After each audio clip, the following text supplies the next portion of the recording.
Our today's topic is laws of chemical combination. So our first law is law of conservation of mass. Firstly, I want to say that in any reaction, this part is known as product, and before arrow, backward side, this part is known as reactant. Okay. So let's start our first law. Law of conservation of mass. During any physical or chemical change, the total mass of the product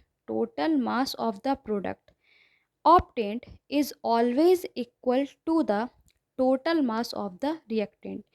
Mass of product is always equal to the mass of reactant taken at the beginning of the change. This is the law of conservation of mass. For example, in this reaction, I have taken 100 gram of CaCO3, and when it strongly heated, it decomposes into lime and CO2, CaO and CO2. How much CaO? 56 gram CaO and 44 gram CO2. 56 44 equals to 100, which is exactly equal to the mass of the CaCO3 taken in a beginning. Next rule is law of constant composition. So a chemical compound, no matter from which source it is obtained. Here I have taken CO2 as a chemical compound, okay, and no matter from which source it is obtained. I have made CO2 from many ways. Here, a chemical compound, no matter from which source it is obtained, always contains the same element combined together, like in CO2, one atom of carbon and two atom of oxygen together in the same definite ratio. Same definite ratio means 3 is to 8 by mass. How 3 is to 8 by mass? CO2, carbon, mass of carbon is 12 and mass of oxygen is 16. O2 to 2 into 16, so 3 is to 8.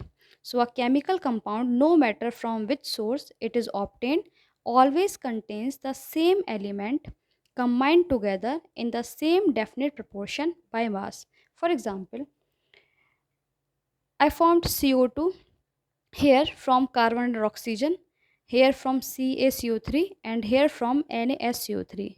But all the CO2 molecule have one carbon and two oxygen atom, and all the CO2 molecule have the ratio 3 is to 8 by mass. I have shown here. Okay. So our next rule is law of multiple proportion. So when two elements, suppose two elements I have taken nitrogen and oxygen. When two elements combine to form two or more compounds, here five compounds I have taken. When two elements combine to form two or more compounds, then the different masses of one element, okay, which combine with a fixed mass of other element. Fixed mass of other element means we have to fix the mass of one element, okay.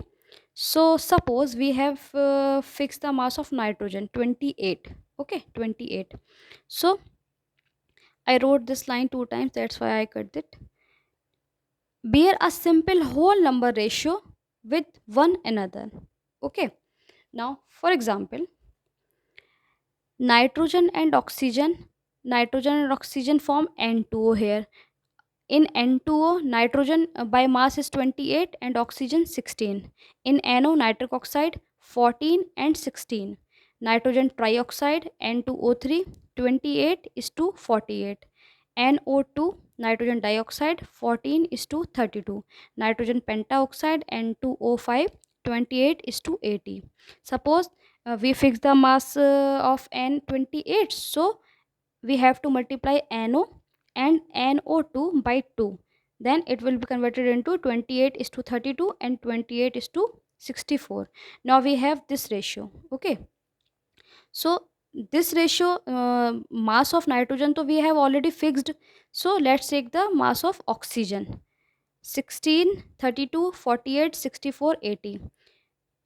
After solving this, you will get 1 is to 2 is to 3 is to 4 is to 5.